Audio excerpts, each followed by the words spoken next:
Test, test, test. Test, test, test. Yeah, that's good. Thank you.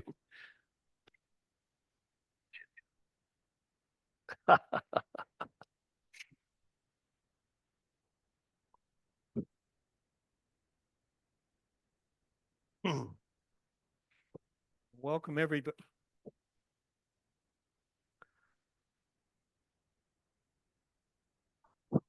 Well, Come on, come on. hey, can I try that? Am I working? Bill Davis. I can switch mics. Yes, that works. I can't hear it coming back. Okay, if I'm loud and clear. Thank you. Welcome. I'm Bill Davis. I lived here about 19, 20 years.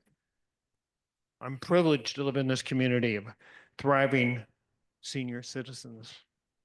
But you didn't come to listen to me today. I've been on the board of directors of the fire district for pushing almost 10 years now. Bruce has been on about 6 or 7 years. He's currently the president, and he's done a great job so far. He's an interesting character in so many ways. He's a retired U.S. forester, 35, 6, 40 years, something like that. 40 years with the Forest Service. Right. Northern California, Washington, Hawaii for a while. Hawaii and the Pacific Islands. Wow. I mean, he's an expert on forest health and also in terms of evolution, normal events like fires. And, you know, before we all moved in here, it was a wild land, desolate. We've come a long ways. However, where we're going is the big issue. Every county around here is burned. We haven't burned big time yet. And there's a reason for that. The MWPA has done a tremendous amount of work. And it was voted by us in, and it was financed. But this is the guy that set it up. He's the one that stood it up. This man's an amazing bureaucrat.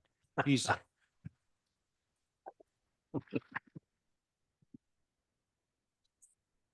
so without any more introduction and accolades, I'm going to hand it over to Bruce.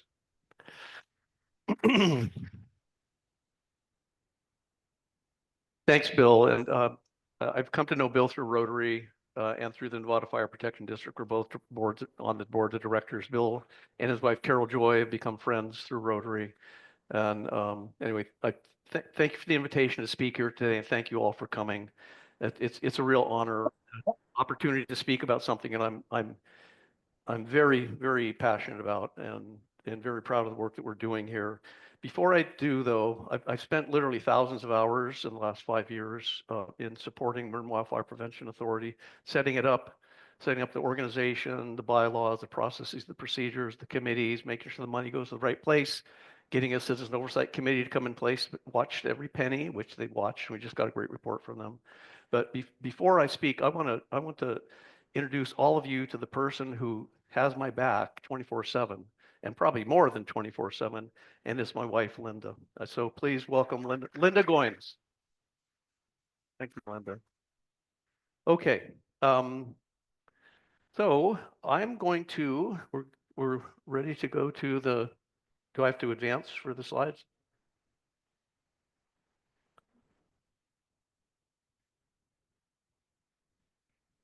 Here we are.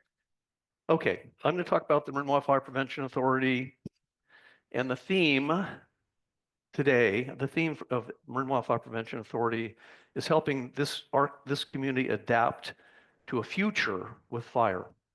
There's an inevitability that I will talk about. So I want to start with, I think we're all acutely aware of the situation in Southern California, the devastation, the 10,000 homes, churches, buildings, you name it, that have in essence burned to the ground.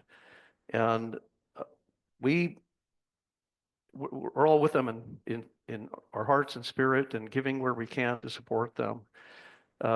I think most of you have been here long enough. Those of you have been here since 2017, yes?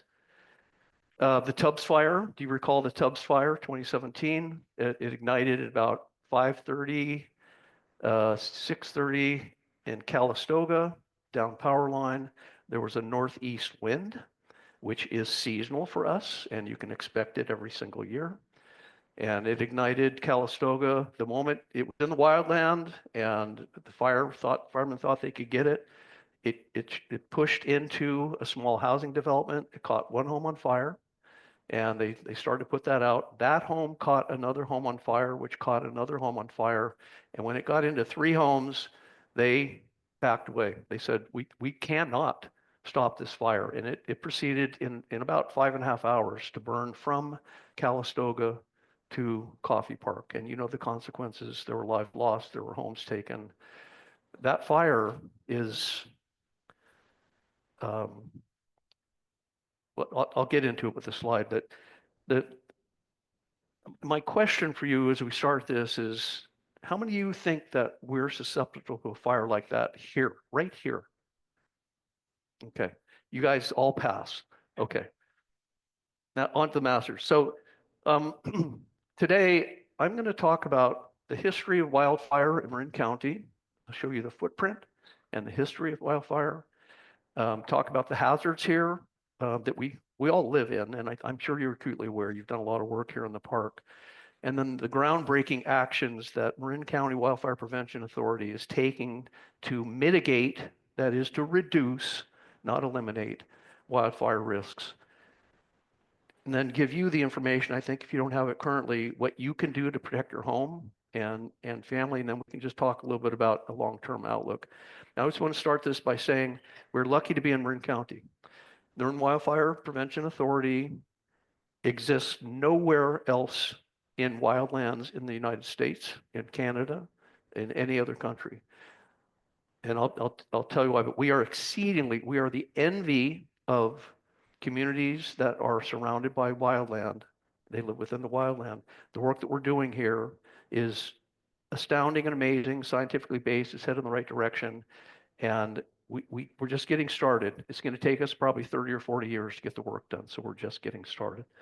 So I want to give you, this is a satellite image of Marin County. I think you recognize the profile. So from a forester's perspective, I see Marin, you know, what's the vegetation, what's the terrain, what are the streams, et cetera. Marin County it's a mosaic of forest, shrub, and grassland. It's all native vegetation. Every stick of it is flammable. Every stick of it has burned in the past, particularly with Native American, the burning that they did on a frequency of 8 to 12 years. Every acre burned here in Marin County. So we're in an area that is it's hazardous. We had sun oak death and drought, but what I want to say is we are about right there. So the dark areas, this is where the homes are. And we're surrounded by forests, of course. If you take a look at, from a forester's perspective, from CAL FIRE's perspective, this is what the landscape looks like. This is the wildfire hazard rating from CAL FIRE. Very high, high, moderate, and we're right in here.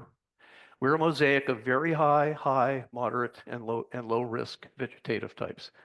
All flammable, all subject to burning. This is a fascinating slide. This is the black surrounded by red. This is where fires have occurred in Marin County historically. And we don't have a full accounting, but here we are. We're about right here. All these, there's one polygon, which is hard to see, that started right here, which is just about a minute and a half drive away on Highway 101. Where were the winds coming from? Northeast. They were blowing probably 30, 40 miles an hour, which happens every single year here. There was a farmer out plowing, spark hit a rock, ignited a fire, and this fire burned from Novato, and this is the footprint. You can, it goes all the way. This is the footprint of the fire that started in 1923. Does anybody know when that fire occurred? 100 years ago, 1923, late September 1923. Why this is important is that, as with the Tubbs fire, and we'll say fires repeat themselves. Fires are a product of an ignition. It could be lightning. It could be someone throwing out, decades ago, even, smoking, lightning, rock rocks fall and spark, and they ignite grass. But fires occur. This was a man-caused fire, northeast winds, um, and it burned about 40,000 acres, which is, it doesn't sound like a lot, but we're a tiny little county, not compared to a lot of counties. But also want to show you that these are all other fires that have burned. This fire burned through Ignacio, where Marinwood, all the way out to the coast, Lagunitas. The forest stands, if you go Ponte Trail, which is just out here, if you hike the trail, as a forester, you walk in and you look at the forest, it's all uniformly about 100 years old. This was hot. It killed almost everything, and everything regenerated. So we have a 100-year-old stand that is exceedingly decadent and dying and decadent, full of ground and ladder fuels, and it's just this far away from happening again. So Chief Bill Tyler, who, by the way, our fire chief is retiring at the end of this month, if you don't know Bill. Chief Bill Tyler gave me this slide. This is the Marin County fire history. This is the fire that I told you about. This is Novato. And actually, this fire went out to the Pacific Ocean.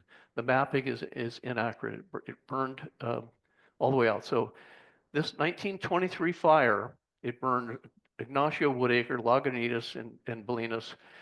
There were 40,000 acres burned. At the time, there were several hundred structures that were consumed in several hundred between here and the coast. Currently, there are about almost 5,500 structures in that area right now, all in the path of the inevitable fire. And those structures are currently valued at about $5 billion. And there's some other fires down in Mill Valley, the Vision fire. I think most of you knew about that. Not a big deal. It burned from the coast. It burned in Point Reyes National Seashore, but it did burn some structures. Luckily, no one was injured. So the point I just want to make here, I said that fires repeat themselves. This is Calistoga. This is Santa Rosa, Highway 101 right there in the left-hand corner. The black image this is the image of, this is the tub fire. It started right there, and it burned this black footprint all the way out to 101. The red footprint burned in 1963.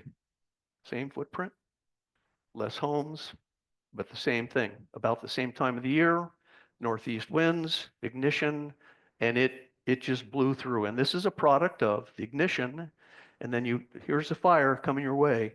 Vegetation, terrain, wind. These terrain and vegetation and winds don't change. Nothing can change. The only thing you can do to reduce the hazards is to protect yourself, protect your property, reduce the vegetation around your property. And I'll talk to you about what MWPA is doing, what we're supporting that you do. So the point being, again, fires repeat themselves. It's going to happen. So be prepared, please. So what happened in Marin? In 2018, when the North Bay fire hit in 2017, our Marin County Board of Supervisors said they were frightened.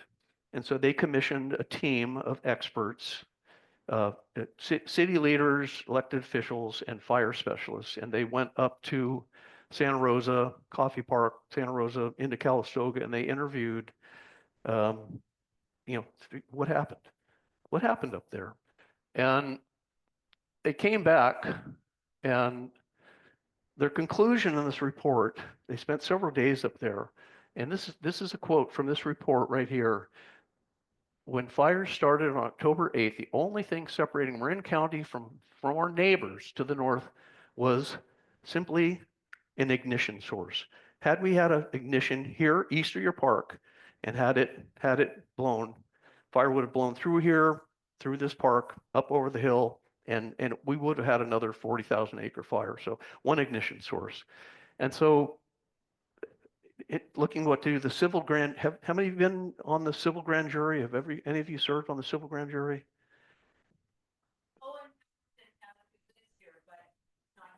So I just went to thank, for their service. The next step that happened, the county supervisors commission, the lesson learned. Next, the civil grand jury took up this problem. They said, what are we going to do? What are we going to do? And so they came up with a recommendation, and they recommended that a joint powers authority, that all the fire agencies, there's 19 in Marin, each one has its own little jurisdiction, little slices of the pie. Each one is autonomous and they do what they want in their footprint.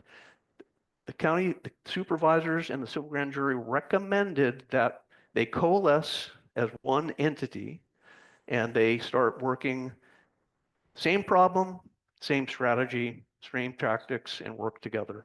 So they recommended that there be a joint powers authority formed. And so the recommendations were to form a joint powers authority, establish a single agency to coordinate fire prevention, and integrate the work and figure out how we're going to fund this thing, because everyone's funded, but just someone to coordinate, someone to make sure that you're all coordinated.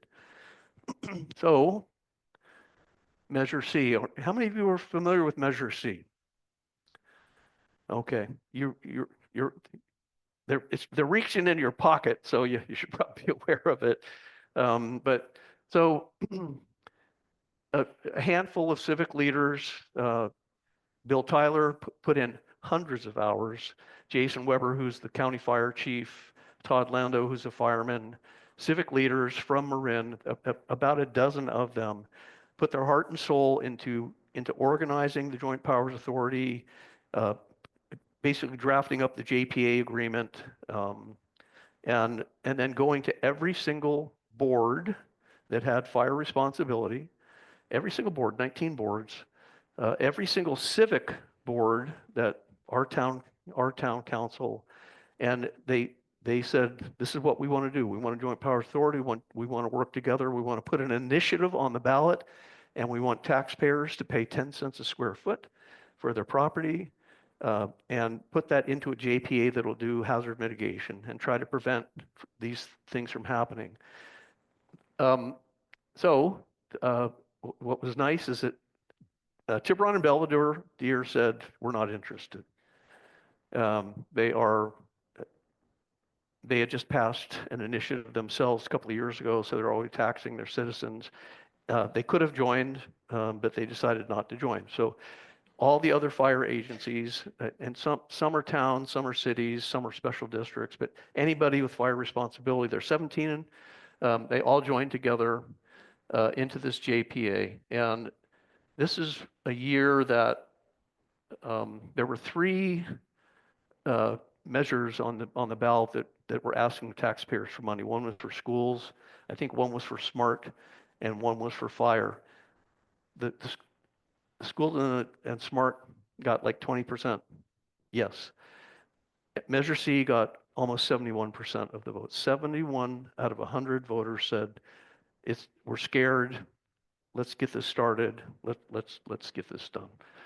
So just very quickly, this is kind of a summary of the JPA. 17 agencies, as I said, and these are all the logos. Novato's right there. Go, Bill. Novato. So there is there's an executive officer, there's a board of directors, and there is a citizens oversight committee. But what happens in the JPA is the boots on the ground who are responsible for fire hazard mitigation. This is their job. They work together as an advisory technical committee. They put all the technical data together and they say, this is what's critical. This is what we want to get done. It goes up to the chiefs, which is the operations committee. There's also a finance and executive committee. I'm on all, but I'm on those, but the finance to make sure it's right. Executive committee to say, yes, this makes sense. And then we bring it to the full board. But so it's an organization overseen by the Citizen Oversight Committee. Here's where I'm particularly proud of MWPA. It's the second bullet here is that the JPA is operating on one single strategic plan. And I led the completion of the strategic plan a year into the JPA. And this is those of you who've worked in corporate America, agencies, organizations. If you don't have a strategic plan, if you don't have a vision, nobody knows where they're going. If you don't have a mission, you don't know what you're supposed to do. And if you don't have specific goals and objectives, you got nothing. It's chaos. So all 17 agencies are operating on they have the same vision. Their mission is to get the work done. And there is a clear set of goals and objectives, which I will share with you here, but everybody's rowing in the same direction, moving in the same direction under this strategic plan. And what we're doing, we're implementing, there's a 2020 community wildfire prevention plan. There's about 320 projects in there. We're getting that done. And then all the local agencies have their own plans that augment this. So we're implementing mostly existing strategic documents together. And I think we can take questions at the end, right, Bill? Is that best? So these are our 5 goals. Excuse me. I'm doing it again, Bill. So the first goal, number 1, is to reduce risks to homes. Create defensible space. You all have a home? It's to reduce the risk to your home. That's the most important thing. If your home isn't protected, it could burn. Number 2 is to reduce vegetation, wildfire fuels, vegetation management around your home. And I think you all know that there's been work. You've had your burns here. You've had some fire breaks, shaded fuel breaks constructed. So reduce the risk to your home, reduce the vegetation, and then improve the evacuation system. A lot of work on evacuation improvement. Public education, and then you may or may not know, but there are grants. The funds that go into these pools, there are grants for you to create defensible space and to harden your home. So that's it. 5 goals, nothing else. And everyone's working in that direction. So I want to start, the money is to be spent this way. 60% of the money goes to evacuation, vegetation management, and grants. 20% goes to home hardening, and then 20% goes to special projects. What you want you to know is that this is an initiative. It's a 10-year initiative. The original draft of Measure C went out, and it was in perpetuity. That was the language. We're going to create a JPA. We get to dip into your pockets in perpetuity, and nobody liked that. So they asked for 10 years. So it's a 10-year initiative, 2020 to 2030. We're at 5 years right now. We're halfway through it. And it generates $21 million per year. So 10 years, $200 million. We've expended all of your investment. And we're doing some great work, which I will go into. So I want to talk about our strategy. So what's our goal? Number 1 was defensible space, right? Home hardening. We actually did an analysis of every single parcel in Marin County, every home. We've evaluated how susceptible it is to fire.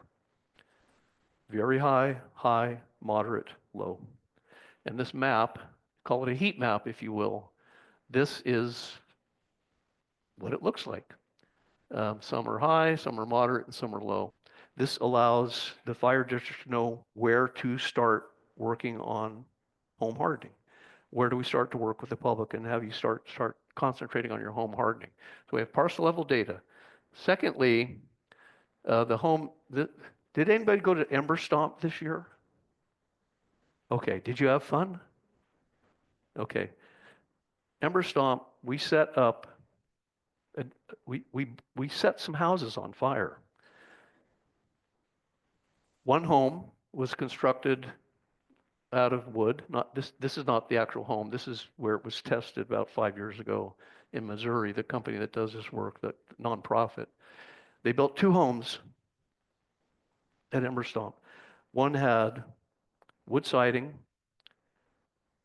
wood fence, vegetation right up to the edge of their home. One had the same roof, but it had a hardened siding, no vegetation against it. Had a hardened siding and no vegetation, had the 5 foot clearance. And we had some firemen go out with drip torch, which is the most fun tool in the world to set things on fire. They set fire, maybe 20 little dabs of fire.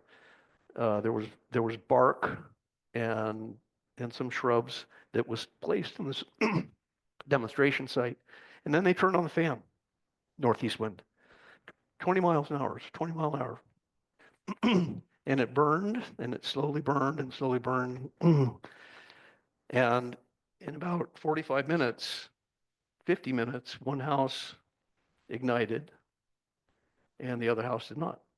And then in about an hour and 10, one house was all aflame, the other one was not on fire.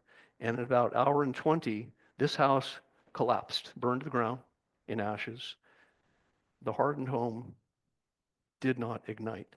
So the message being, harden your home, and we'll get to that.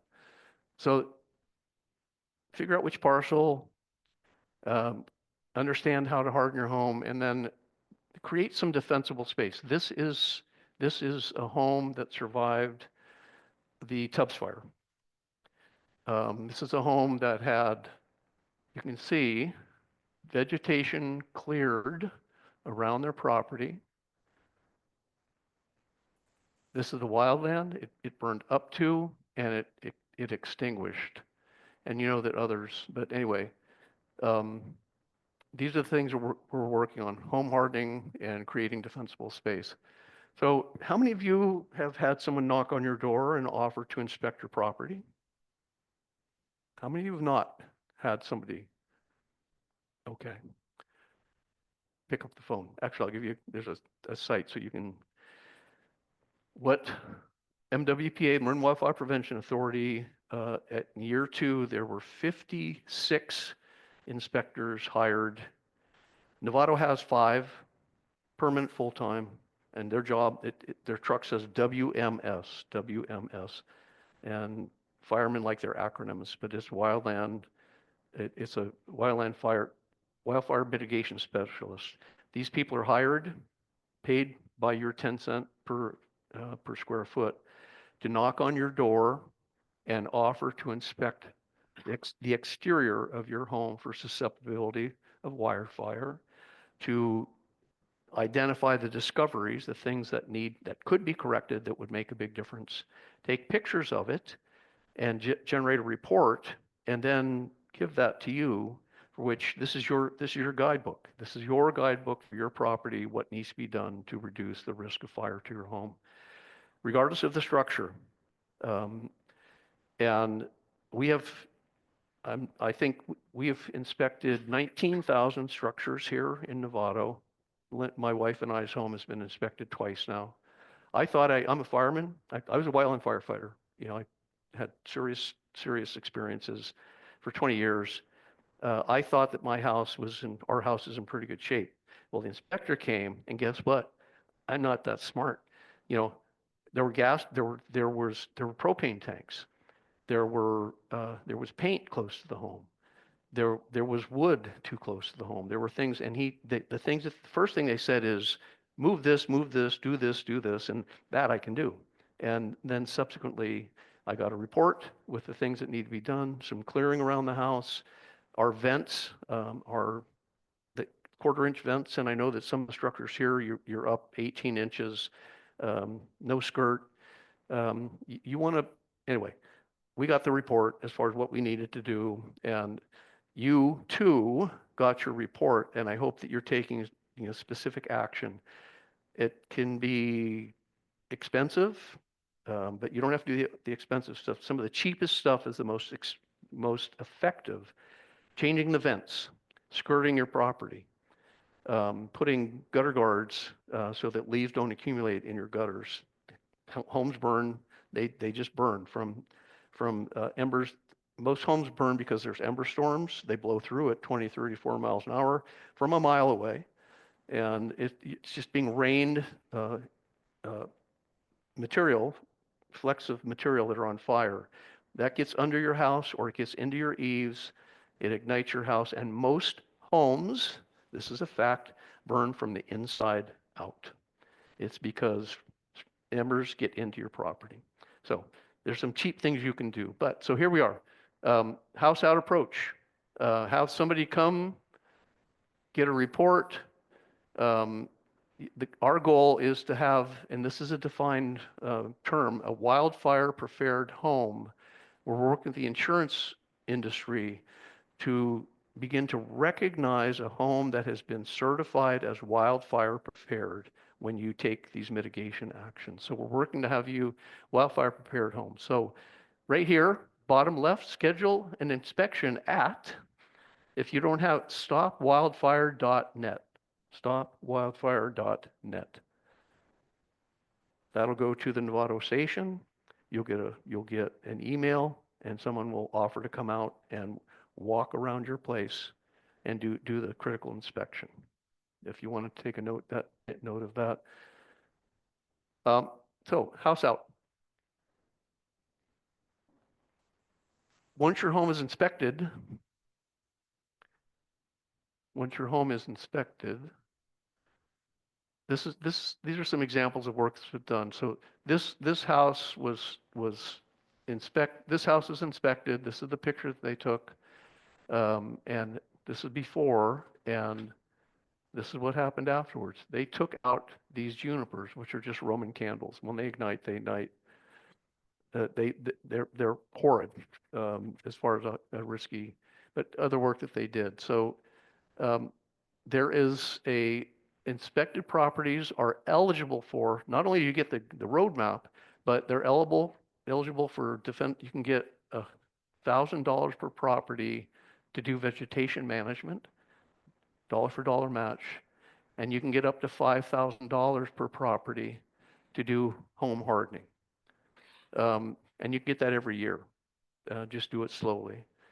And here I talked about for your properties, vents, skirting, and siding. This is important in this development particularly. But last year we gave out $600,000 of grants, your money. And in fact, Linda and I pay about $200 a year. We got $800 in grants back. So I think that's a pretty good investment. First come, first serve. But we gave out $600,000 in grants, 600,000, and that resulted in homeowners investing $8.8 million of their funding in their home hardening, substantial amount of investment and improvement. And now we've hired contractors for those who are capable of doing the work themselves. We have people who have difficulty. We hired contractors who will, on a first come, first served basis, go to your home and do the work for you. But you need to get an inspection and you need to identify what needs to be done and you need to get in line. So this is amazing. So before and after, if there's a fire, this house up above, if there's an ignition, gone, just poof. Now they've got 5 feet of defensible space, and this is good hazard mitigation. So the second thing that we do is debris removal. If you remove your material, there's a chipper program which is free to residents. The red there, chipperday.com. I think every community is eligible for 5 or 6 pickups. So if you generate material, we put stuff in our green waste, but if you actually do some remove your junipers, cut down your Italian cypress. Novato Fire Protection will come and chip that material and remove it for you. And we've done a lot of pickups and all that stuff, but so if you want a pickup, chipperday.com//Marin. Go online, let them know that you want to do some work, or you're going to have somebody do some work, and they'll schedule a chipper to come out and take that stuff and get it off of your property. So anyway, register for free pickup through chipperday.com. This is a big deal. The other thing that we're doing, and this community has benefited from fuel break work going back a long time, I know, and you've had fires here, but the big project for Novato is the Novato Shaded Fuel Break. It's a 60-mile, so we talked about, inspect your home, harden your home, defensible space. Now we're going into the vegetation management. Novato is about maybe 15% into our creating a shaded fuel break around the entire Novato community, all the way around. It's an astounding project. It's exceedingly difficult and exceedingly expensive. All the environmental work is done, and we're doing it strategically. We're going to the red spots, the hot spots, the most susceptible first, and then the less and the less. But so this is your town, and you were in the bottom right corner here. You have but we're putting a fuel break all the way around Novato, and it's to reduce ground and ladder fuels. And this is a term that you probably don't understand. That's weeds and brush and trees that go up into the forest stand. And the reason we do this is, as it stands right now, as a fireman, if there's a fire coming towards your home, I would not get in between your home and the wildland because it's too dangerous. Fires would generate flame lengths. Think of a fire generating a flame length 20, 25 feet, and it lays down in front of you. No fireman's going to get in front of that. We go in and we take out the fuels to a 3-foot flame length, and we can attack. We can do direct attack. You need to take a.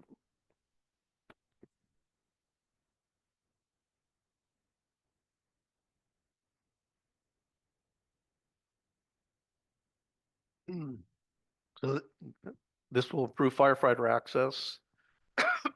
It's going to take us probably 10 years to complete this, but we are putting a fuel break all the way around Novato. This is the same thing that's going on in Greater Ross Valley. I think there are 9 communities.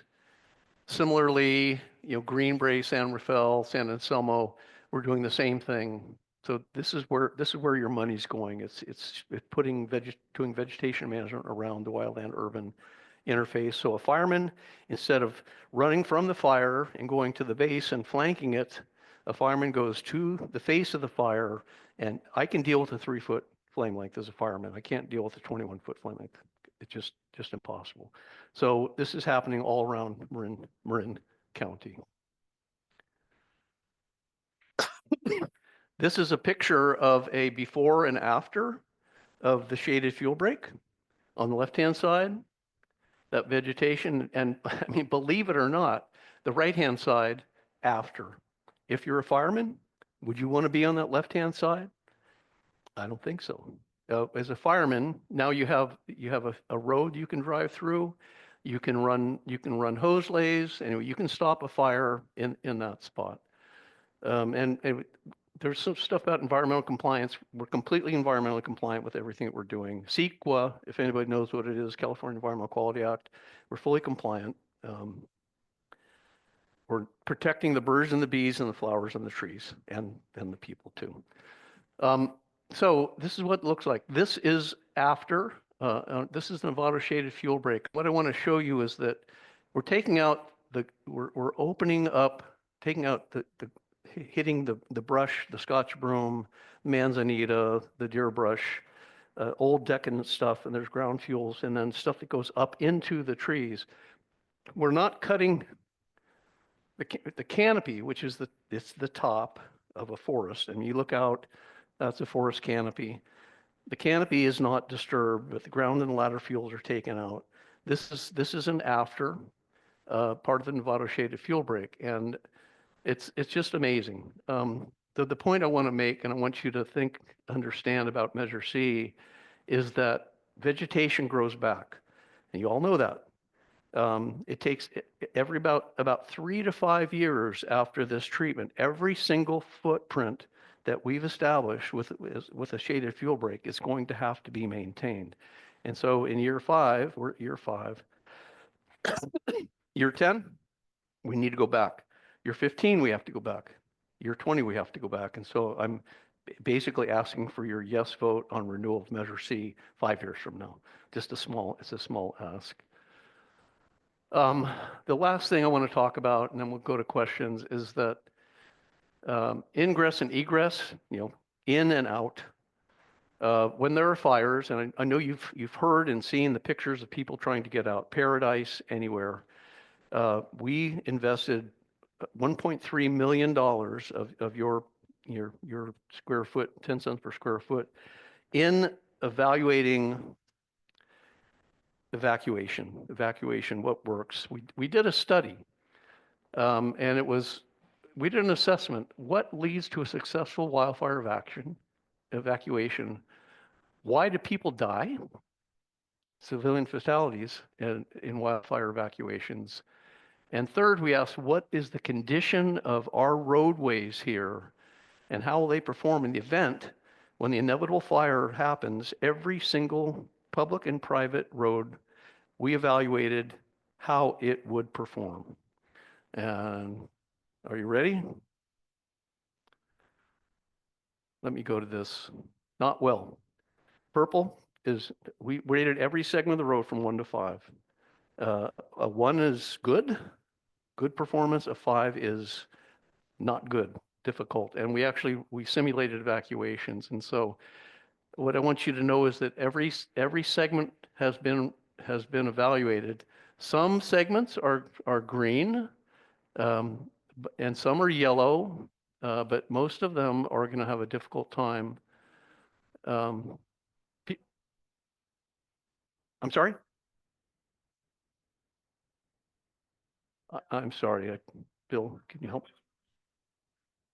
Oh, I think 101 is right. I think that's the corridor, but yeah. The point is that your fire agencies know where the problems will be. And an evacuation, it's not just fire. Do you know who's responsible for your evacuation? Police. The sheriff is responsible for your evacuation. Do you know who's responsible for your roadways? Public Works. And do you know who's responsible for putting the fire out? Fire. So we know what we did is, and this don't get complicated. It doesn't look as complicated as what. On the left-hand side, we identified the fixed risk factors, things that you can't change burn probability. You can't change structure density. You can't change the evacuation, numbers of intersections and road slope and elevation. We can't do that. This is hardscape. This is stuff. But what we can change is flame length. We can put in hydrants. We can have fire safe locations. And so your fire agencies, Public Works and police, are working on the actionable in the algorithm, the actionable items in the algorithm, and addressing these on a priority basis. The first thing we did and this is every single mile of Nevada roadway, there's vegetation management occurring.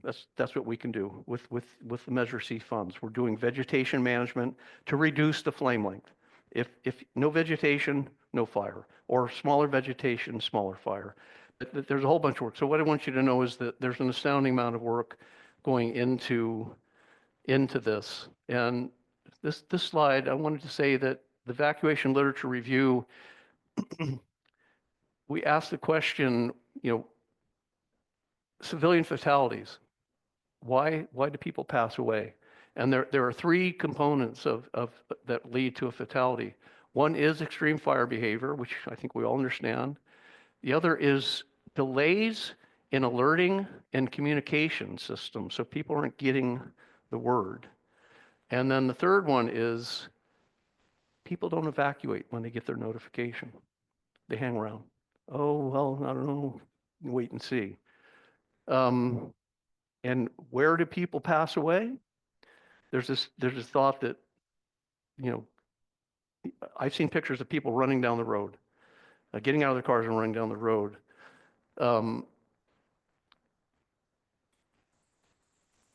This study, people pass away in their home. They don't get out. They also they stay on their property and they pass away on their property, trying to defend their property. This is people in their automobiles. In other words, a handful of evacuees, but so the point is, if you get a notification, how many of you have a go bag? Yep.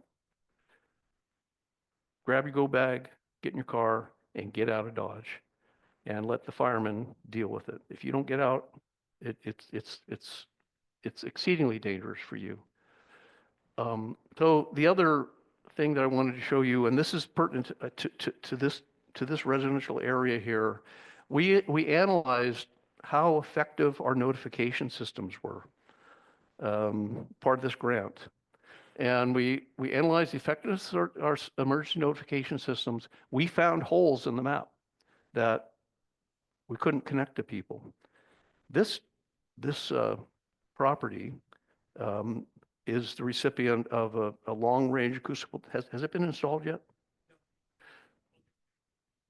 Your property, we are installing a LRAD, long-range acoustical device, so that where we can't get in to either telephone or whatever, you're going to have a siren, and that wasn't there before. But you're one of about a half a dozen communities in Marin who are having LRADs installed in their community, and they're directional. This is crazy, but it can do this, or it can do this, or it can do, they have noise canceling technology, which I don't understand.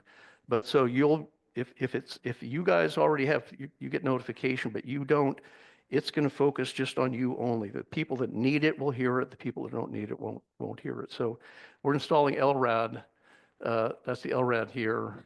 Also, I don't know how many of you have received NOAA radios, but there are radios available. You can get radio reception where you can't get cell phone reception. And then there's a whole evacuation planning software that's using artificial intelligence that it works both with smoke detection and notification. Smoke detection, there have been a couple examples where fires were identified by AI and notification went out to the firemen. That it took 18 minutes. The AI picked it up. It took 18 minutes for anyone to actually see the fire emerging. So saving 18 minutes is huge. And then secondly, when there's a fire and the notification needs to go out to you and not you, the old school is people look at maps and they figure what are the winds, and they do a kind of like, okay, what do you think? Who should we notify? That takes about 5 minutes. With AI, it happens like that. So we're going to get quicker awareness of the ignition and quicker notification out to you. This is all part of MWPA investment in your safety and hazard mitigation. Vegetation management. Oh yeah, and we're doing veg management. This is this is a road before and after, the same road. I think you've seen some of this. Public education, goal number 5 I think, is public education. So we have Fire Safe Marin. Where's our past current executives here? Here we go. This gentleman is on the board of Fire Safe Marin. He's one of many people that are making a difference. They are working. They have a website, incredible treasure trove of webinars, information for you. And I'm not going to talk about them, but in essence to say that, and MWPA, by the way, year 1, we put about $1.2 million into Fire Safe Marin. And we continue to do that. Your money's going to public education so that you can understand what's going on. What do you need to do? Workshops. And then Ember Stomp, I'm going to pitch this, that in September, this coming year, go to your county fair grounds and spend a few hours at Ember Stomp. And there's vendors there, there are contractors, there's firemen, staff, people to help you. If you have questions, comments, if you need a contractor, if you have questions about building materials, if you say, where can I get this or that? So Ember Stomp it's a public education event that is designed for you to get smarter about how to take the necessary action on your property. So I'm going to summarize this. Our our approach is to start with house out, harden your home, and zone 0, which is 0 to 5, do vegetation management. We provide residents with home hardening and defensible space grants, do it yourself. We're developing shaded fuel breaks. We have a public education program. I want you to consider, focusing on evacuation planning and just make sure that you're ready. And the one last thing we're doing, I'm not going to talk about it in any detail, is that we are collaborating, and it's Chief Tyler here is actually one of the primary collaborators that is working with an organization called Institute for Business and Home Safety. This is a nonprofit that's working. They're in between us and the insurance company, and we're working with them to get credit for the work that we're doing and to communicate to the insurance companies that this work is being done in hopes of, we're mitigating risks. We're familiarizing the insurance companies with the work that we're doing, and we're hoping that we can have these wildfire prepared home certifications and not have the cancellations. So I'm not going to talk about splats because that's terrestrial ecological fire hazard mitigation, but the point is that we are using the best contemporary hazard mitigation planning tools on the earth right now. We have modelers that can model fire origin and pathways. Never used to do that. We used to look at risk right here, or vegetation management, harder your home. We're looking at where fires would come from and investing in reducing the risks of the points of ignition and the pathways that would bring a fire to you, as opposed to waiting for this thing to come at us. So strategically placed land area treatments it's a mitigation strategy. It's a low-cost mitigation strategy, state of the art, and we're hoping to make a difference. So here's the bottom line. We're 5 years into this work. We're doing home hardening, defensible space, shaded fuel breaks. You follow this stuff a bunch. We're doing measuring and monitoring, which is that parcel map that I showed you in the very beginning, the heat map, reds, oranges, yellows, greens. We are monitoring how we're softening the colors on that heat map. So we're taking parcels from very high to high, or high to moderate, or moderate to low. So we are monitoring every single parcel. We have, so my point is that we're putting in place an infrastructure. Think of this as a roadway or a water line or a sewer line. This is your fire hazard infrastructure. We're putting this in place, and it's going to need to be maintained. And in 5 years, we're going to come to you and say, will you please consider continuing to reach into your pocket, paying 10 cents a square foot, so that we can continue this work and actually get the job done. So that's where we're headed. So I think that's it. I'm ready to be able for questions.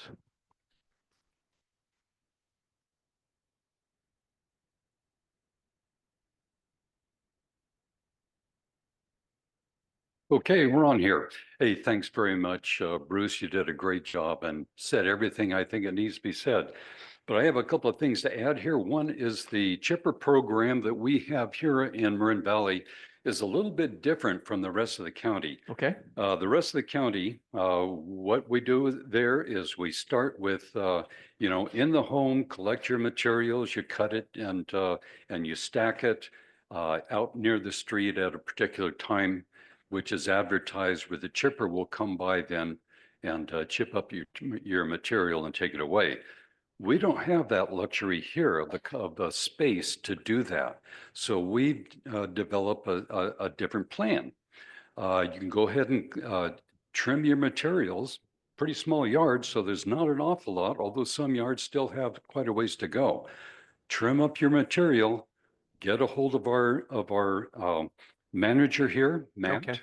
Ask him, he will come and pick up the material, store it in a place off-site, and then we have access to a chipper that will come in and pull it out. So it's much easier than really in the rest of the county, but it's another step, but it's what works here, where we don't have a lot of space. Thanks for that clarification. And for LRAD, hey, this is great. This is an acoustic system that we have power backup here, so that no matter what, when an LRAD is installed, that we will have that available. When it's tuned and set up, I did evaluate the LRAD materials in Mill Valley when they were put in, and kind of got involved in that. Chief asked me to back off here a little bit, so I did that and he took over. So yeah, the LRAD is coming, I guess, soon, and that will be a very, very functional alert system that's different. It's you'll be able to hear it. You'll be able to hear it in your homes. It's it's a great big loudspeaker that is tuned and specifically pointed in the directions that it needs to be to get to everybody here in the park. Great. The NOAA weather radios. Now, worked with that a few years ago with Fire Safe Marin, and they're great. They do work in many places in the county, but the nature of those radios is that they're kind of line of sight. So we don't have much of a line of sight here. We're kind of in the shadow of Big Rock where the main transmitter is. We actually, if you turn on a weather radio here, you'll hear it from the East Bay and not locally. Okay, yeah, thank The you. other thing is on the weather radios is that most of our homes are metal. We have metal roofs. It's like living in a Faraday cage, which has its benefits. But if you're trying to get reception on a weather radio, it's not going to happen. So, well, yeah, the weather radios just don't work here. So don't look for that as a solution. Thank you. Some of the newer homes here, that don't have metal roofs, they work better there. So it is a possibility, but in most of the homes here, it doesn't. Thank you. And the last thing I wanted to mention is that Ember Stomp, whatever, I mean, you can go online at Fire Safe Marin. They've got everything you can possibly ever need for home hardening, for defensible space, for your zero zone, your zone 1, and this is zone 2 out here, and then zone 3, the shaded fuel break. All the information is there. Ember Stomp, if you don't want to go online, go to Ember Stomp, and you can talk to people. You can have discussions with people on anything that you might be interested in that's online. So anyway, thanks very much. Thanks Chris. for augmenting the information. Thank you. Yeah, thank you so much for your whole life, all your work, and for coming here with all of this information. I heard that in LA, some of the people who had sprinklers on their roofs, their houses were saved more than those who did not. Could you comment on sprinklers on roofs and their effectiveness? if What on any? the roof? I'm sorry, my hearing is not that great. If you can, Sprinklers on roofs. sprinklers on the roof. Yeah. Let's see. So the new building regulations, if your home is in the wildland urban interface, and there are many in the forest here, new building regulations require you to install sprinklers. I can tell you that the experts do not recommend you installing sprinklers, period. There are a number of reasons for that, but most of which is that those systems they can't be directed with an ember storm. They can't be directed at the fire, and they will sprinkle, but with intense winds, they're not going to be effective. And once they fail, the system opens up, and you're draining water from the fireman's fire hose. They ask that you not install sprinklers, period. Thank you. If you want to say anything. If you want to say anything. Do you have another one? Go ahead. Are you sure? Yeah, I could wait. How is the hydrant situation in the park? And what about the sheep?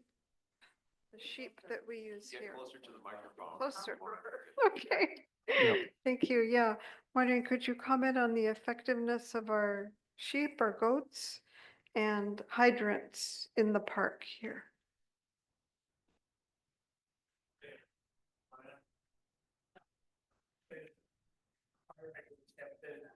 Can't hear you. Bill. Oh, really? No. No. Good hearing.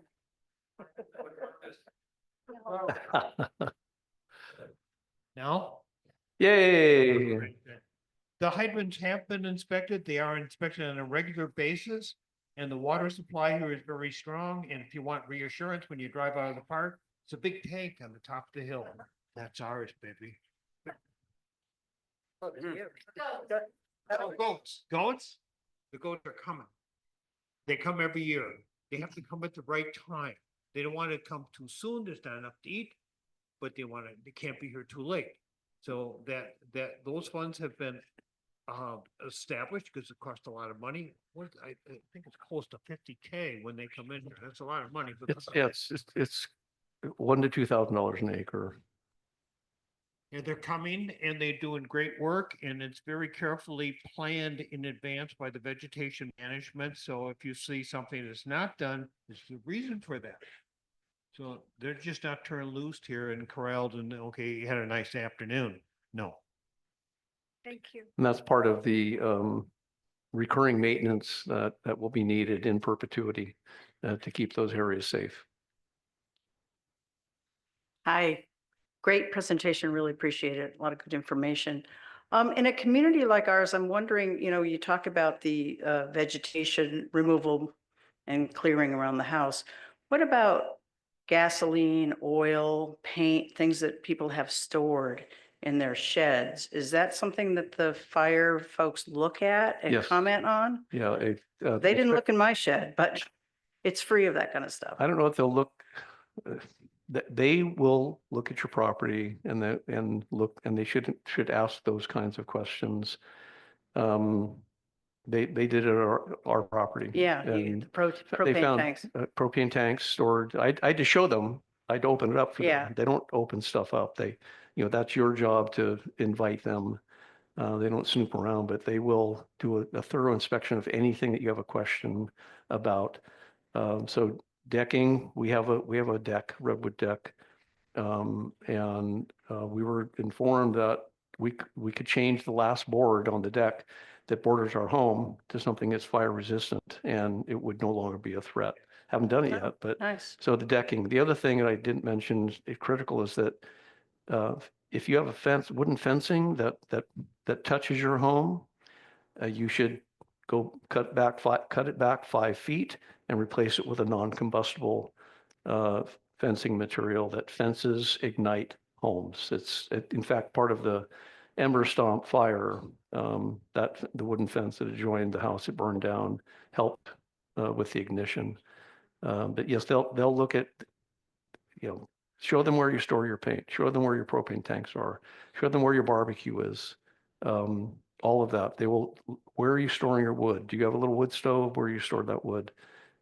They will make recommendations in regards to where to move stuff so that your home is much more safe.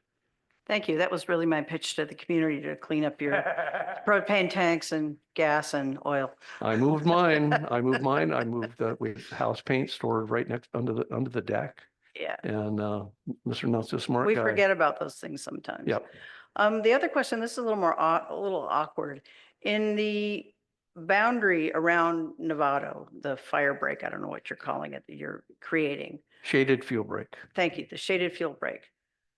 How is that being determined where the work is done? Is it, we're low income affordable housing. There's a lot of very wealthy housing close to that boundary. How do you determine where you're starting? Value means nothing. Okay, All residents are equal. Value means nothing. How it is determined is that, you remember the polygons, that I showed the polygons? There's polygons on the map. We know where we know where the heat is.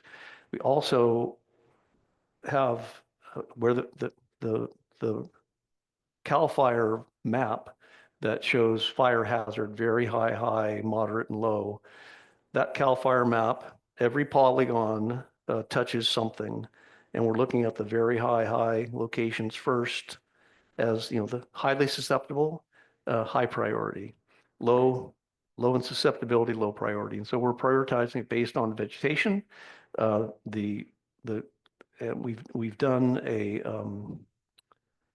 We've done fire simulations.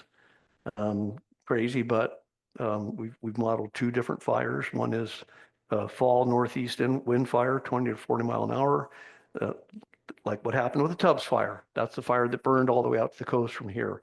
We've done fire simulations from a northeast wind. We've done fire simulations. The other fire we're fearful of is a dry Pacific wind fire. So there's two fires that we've modeled, and we know within a quadrant the susceptibility of the landscape to ignition. So the third thing that we take into is the age of your home and the construction. Oldest homes in Novato, wood roofs, wood siding, are highly susceptible. Newest homes in Novato, even in high susceptibility areas, are hardened. So we're taking into account the vegetation, fire modeling, proximity, weather, and the age of your home. And we generated a heat map, and we're starting on the highest priority areas first. That's what This we're doing. is a fantastic example of how government should be run. I appreciate it very much. Excellent. Yeah, it's Thank you. not amateur hour, that's for sure. An interesting point is that the first two Firewise communities in Novato were this community in Pacheco Valley. And the first two shaded fuel breaks that were set up were around us. Right here. So we're moving in the right direction, folks. Yep, you're ahead of the game. Martina, 13 Marine View Drive. I understand that storage of flammables, if that are already cut down trees, could fuel embers if they are hit by fire. So for that reason, I'm really grateful that we now have two opportunities to get our chopped wood out of the park. Once by calling Matt, and the other is by the program you mentioned, so that it doesn't add up in the park. Because when you walk all around, you can see what's already there. The second is I had a home, thanks to Bill, I had a home hardening evaluation a couple of years, 3 years ago. And I got a very interesting information because I do have some paint, and I was told not just for that, but since I'm out of town a lot and can anyway, to have large rubber mats covering the area, but being heavy enough so the wind doesn't take it, and that has to be tested. For paint, if you need to store paint, I was told that the thick rubber containers, and there are such things, could hold it and embers will not ignite it as easily as other areas. That leads me to rubber mulch in the gardens. Home Depot now has rubber mulch and it's going fast. So instead of mulch, I'm using rubber mulch now. And of course, if the trees don't get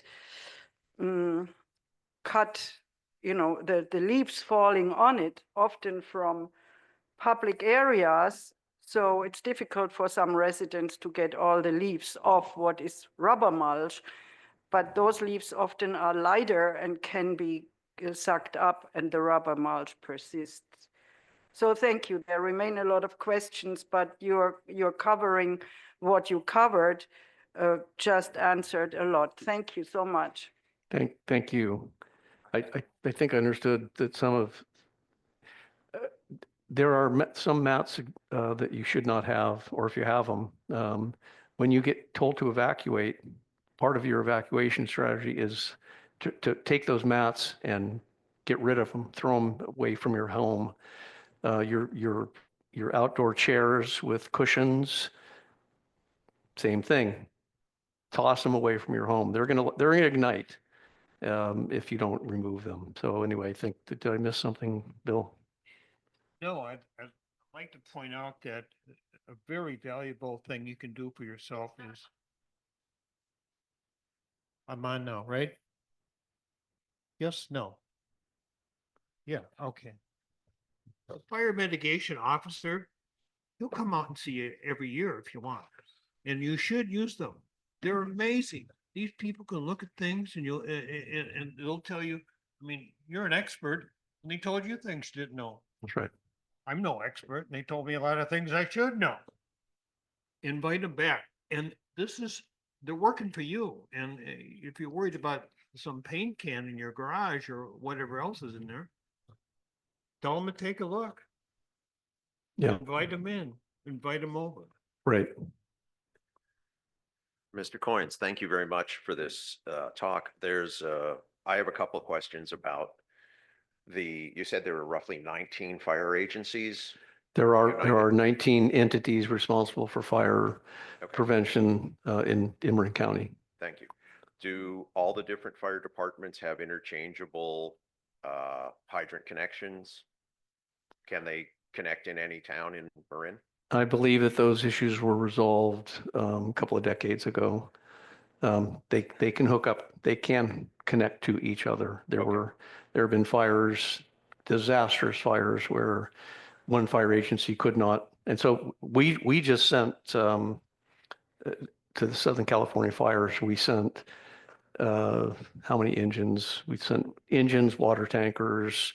And so from different entities, they form what's called a strike team. It's five engines is a strike team.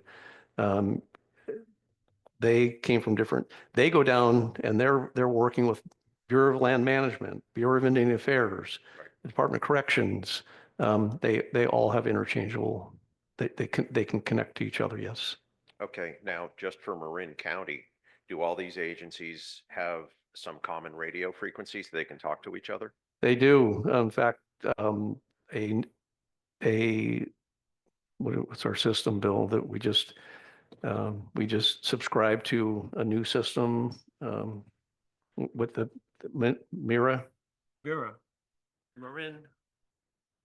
It's the comp center right down by the YMCA. You see, when you go down there, we've just spent millions on that, upgrading it to make it a much more efficient, quicker system. Not that it was bad in the past, but we got to be in the front end of everything these days.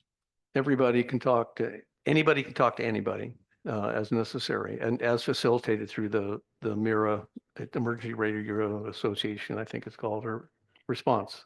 To give you a case in Somebody point, knows that. with your Here, cell- listen. with your cell phone, it's off, and an emergency goes down, it can bust through. It can wake you up in the middle of the night, even if you have it on silent. Believe it or not, we're all connected. Thank you very much. That's Thank all. you. That was a great question. Mark Crocker, do we get any benefit from having the bay at our east side? Question again? Did you, I don't know, Mark, ask that question again. this question? Is there a benefit if offshore winds Yes. bring the fire? Is there a benefit for us from having the bay down behind us? We are susceptible to ignitions and fires moving at 20 to 40 miles an hour. We have the Pacific Ocean, which stopped a fire, and the bay will stop a fire, but I don't see any benefit as if you recall my fourth slide, which showed the fire footprint here in Marin County.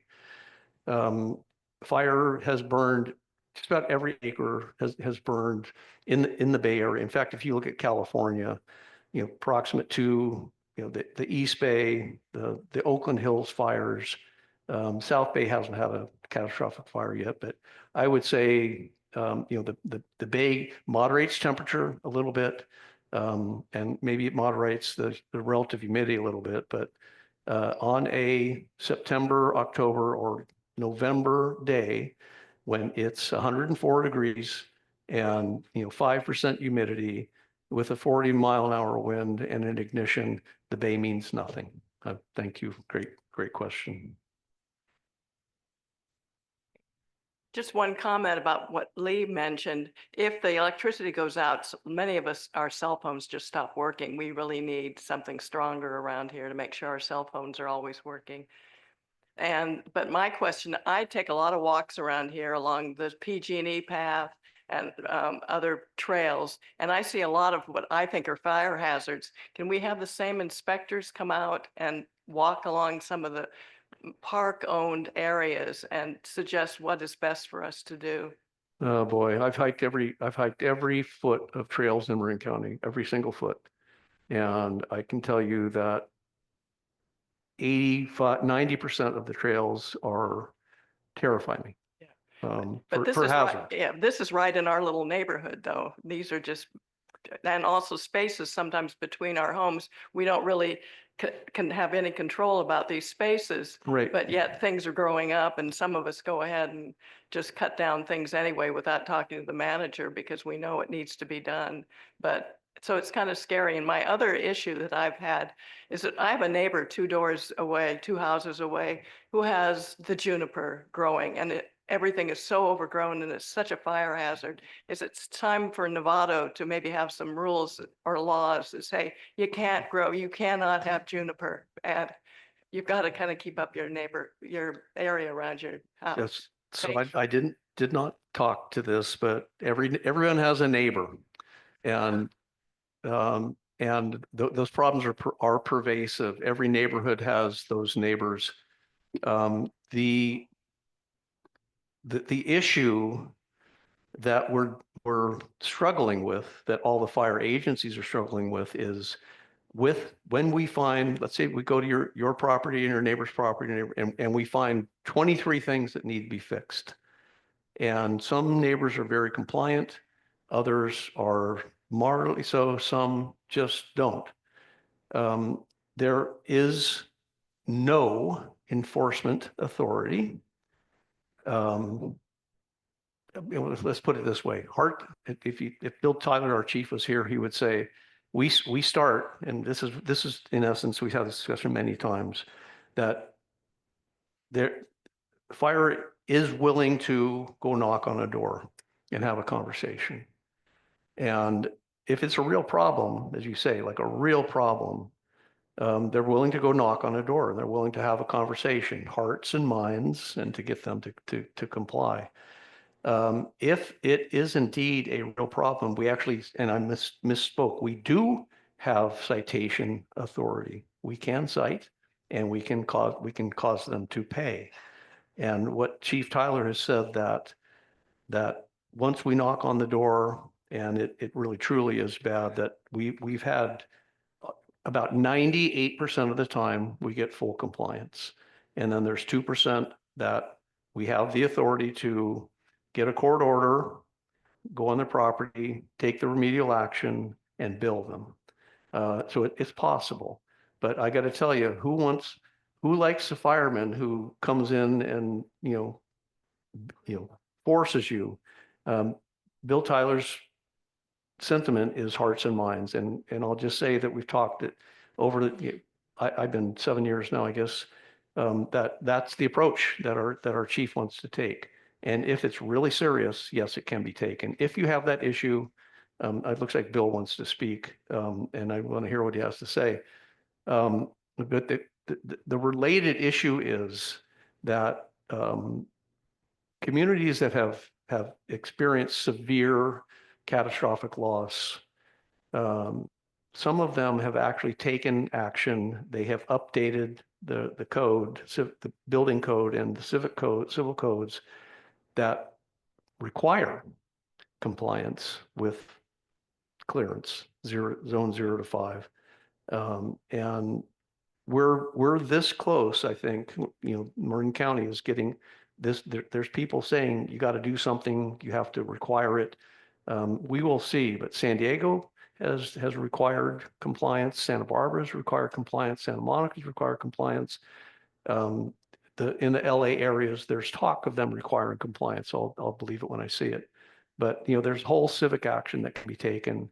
it's currently being considered, but it's, hearts and minds is where we want to go first. And Bill? This is where I disagree with the chief and his administration. I'm a big believer in enforcement.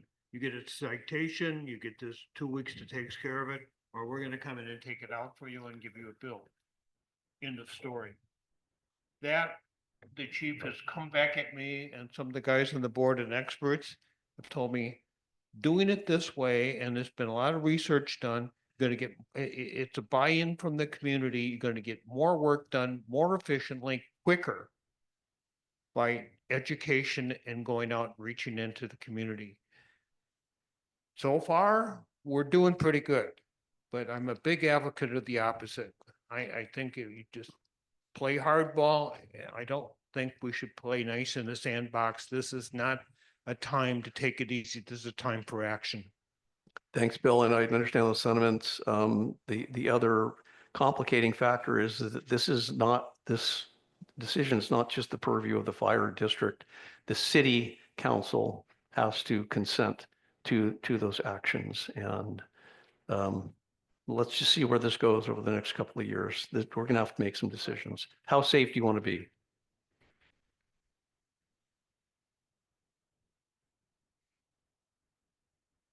Okay, done with that discussion. Yeah, I want to go back to Mira. There's a very important issue with Mira that I think we should really dilate on. You had mentioned that, all of the research and the observations that went into the Tubbs fire in preparation for Measure C. Actually, Marin County fire officials did the same thing with the Oakland fire. They Right. went into Oakland and they saw what happened. I mean, it was a Tower of Babel there when it came to communications. And as one of our residents mentioned, was concerned about the, hoses fitting on the different hydrants and so forth. All of those things were taken into consideration, and there were a number of things that came out of that research. Mira is one of those. It took years, millions of dollars to get, I think it's the Marin Interagency Radio Authority. And what it does, it connects all the fire, it connects all of the police, the sheriff, and let's see what else. I think some of the evacuation assistance organizations here as well. So they're all connected there with Mira. It's an excellent system. It's state of the art still. It's just been updated by several $1 million. Dave Jeffries was the one who put that all together at way back when, managed it for years. Unfortunately, I lost him a couple of years ago. But anyway, that is a major asset in this county that we take for granted because we don't really know that much about it. But I just want to let everybody know that that's what's going on. Thanks. Yeah, Mira also costs $500,000 more than the sheriff's dispatch, by the way. That's right. In your fire district, you pay an assessment for fire protection. Our bill went up $500,000 for Mira, so it's better, but it's not cheap. Mhm. We'll let you And know. speaking of dispatch, then we have a brand new dispatch system in the county too. And we don't need to say much about that, I don't think at this point, but it works much better than it certainly will when all the kinks are worked out. But I think already it works better than the prior system. So Yeah, kudos to Marin County for staying on the yeah, razor's we're using edge. artificial intelligence to facilitate their actions.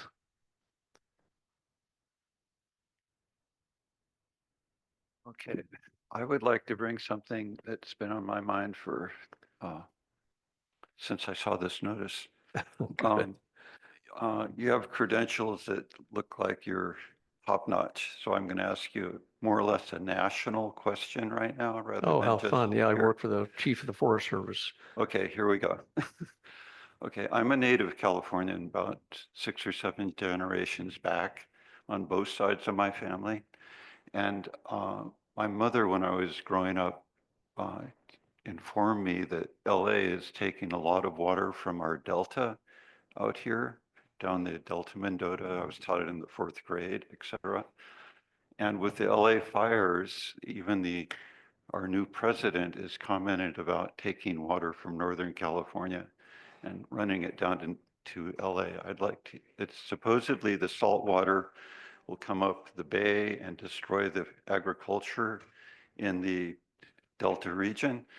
I'd like to hear your comments about that whole situation, I if you can don't tell mind. you definitively that the presidential executive order that just went out is absolute tomfoolery.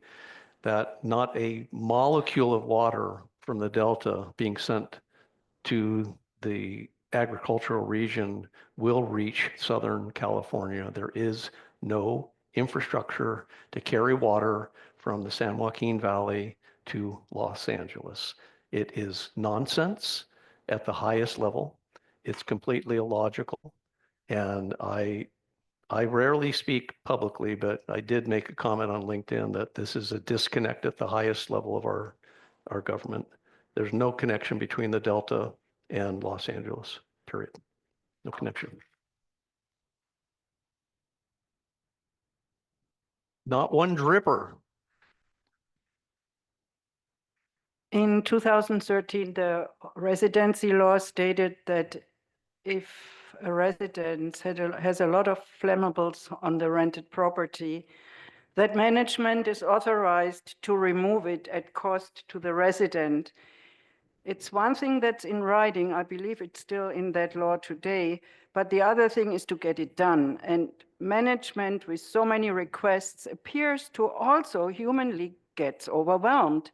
However, I'm not hesitating, even so I'm told I'm not liked to talk to anymore because I'm outspoken. And don't let that, if it happens to you, discourage you, because at least management needs to know and not hesitate to suggest to people who can afford it to clean up what's on their property, and that's dangerous to others. You know, we live in a very unusual community here, unlike the rest of Novato. It's high density, close together, and old structures. So if a fire gets in here, it's going to be awful. It's going to be a devastation. We know that. And we are speaking to the fire today. The point is this: there's no elevator to that top floor. We got to take one step at a time. So my response to you today and request, thank you, Bruce, for your contribution, is to take this back to your people who live next door to you. The pyrotechnics that you see around, the debris, the problem or difficulty, and be that thing inside of a washing machine in the middle of it. It's called an agitator. It gets things clean. It's going to get this work done. And it'll be one step at a time. But sooner or later, they're going to get tired of listening to you complain and do something. So let's get this underway. Thank you for showing up today. Oh, Thank wait, you. I forgot. Uh-oh, Carol Joy. Uh-oh. Bill, you need to stop talking and you need to start listening. I'd like to just add to that. Anyone who's been in the park for a long time, and I see that there are people here who have not, will remember that the park used to be covered in junipers. I mean, 20 years ago, this park was covered with junipers. And through the work of Fire Safe Marin and our own team that we put together, MVEST, Marin Valley Emergency Safety Team, we have, through public education and, let's say, peer pressure, eliminated almost every single juniper in this park. If you look around now, there's like 3 left. If one of those is next door to you, or, if it's in your yard, please, that thing, like Bruce said, it's a Roman candle. I can actually see one right now. So it's as Bill Tyler, the fire chief, says, it's like decorating your yard with gas cans. So, let's get those few out of here. But I wanted to make a pitch also for MVEST. We have had mock evacuations. We've had an evacuation where the residents just drove down to the turnaround and then came back. We had an evacuation where we went to a local rallying point, which was the Hamilton School Gym. MVEST has had many workshops here where we have gone over what should be in your go bag and showed people and demonstrated. We have had, MVEST has had first aid things, what to do in the first 6 minutes if someone has an emergency. I mean, all kinds of emergency things. So my pitch right now is thank you to MVEST. And if you haven't been involved with MVEST yet, now's the time. And so Bill Davis happens to be in charge of MVEST right now. Next time you see something in a resident update or in the Echo about an MVEST meeting, go. Get involved because we need you. We've done a lot of great work, and MVEST will continue to do good work here to do all those things that Bruce has talked about today. So Thanks, Thank you. thanks, Carol Joy. Do we have one more question then? Last question, John Feld. Mine's a comment, really. Somebody talked about toxics and paint and so on. HOL is going to have a program to deal with toxics that have to be recycled, that you can't put into your waste.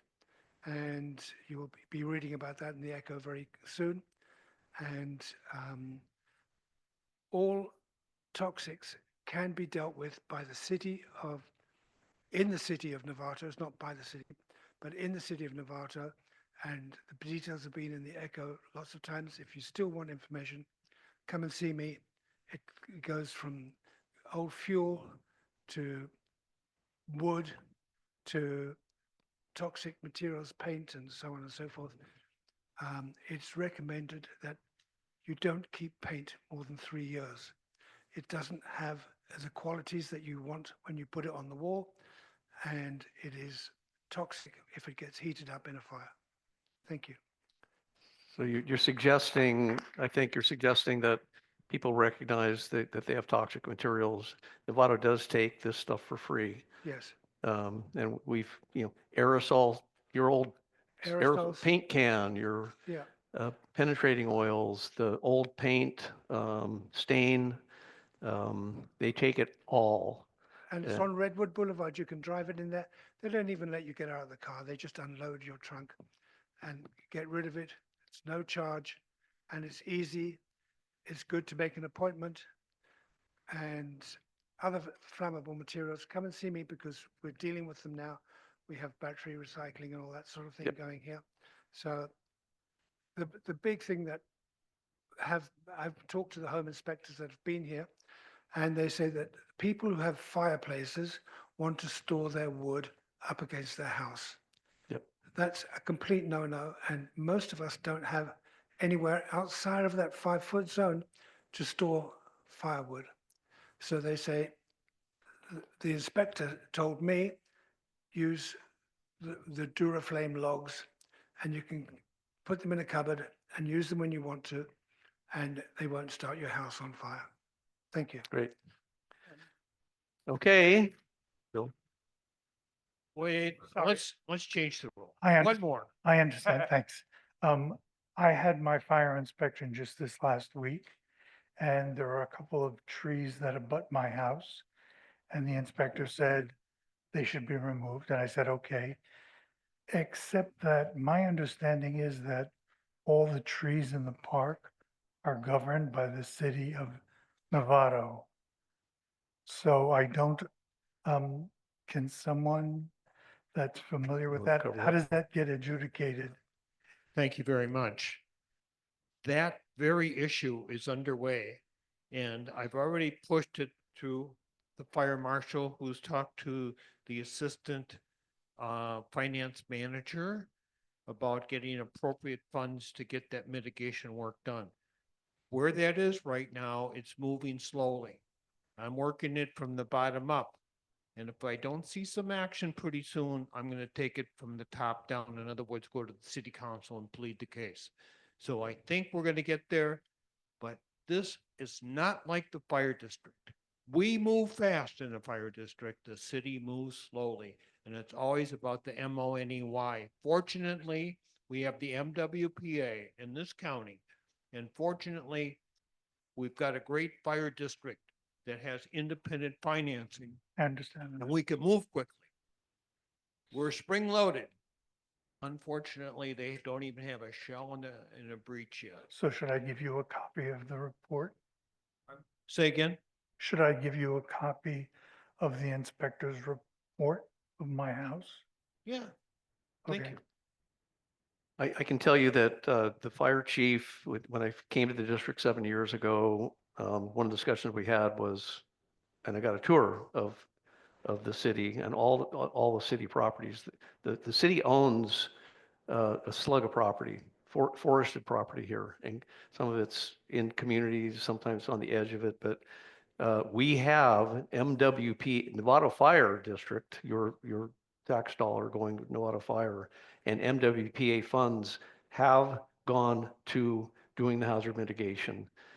We have the capacity to do it, and if it just needs to be pushed up in priority, speak to Bill here or others, that this is part of our hazard mitigation strategy is, besides home hardening, defensible space, is vegetation management and troublesome vegetation we've been doing this prior to MWPA.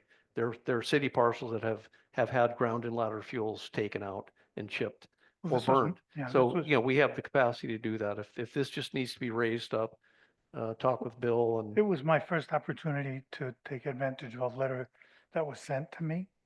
So I made the appointment. The inspector came out.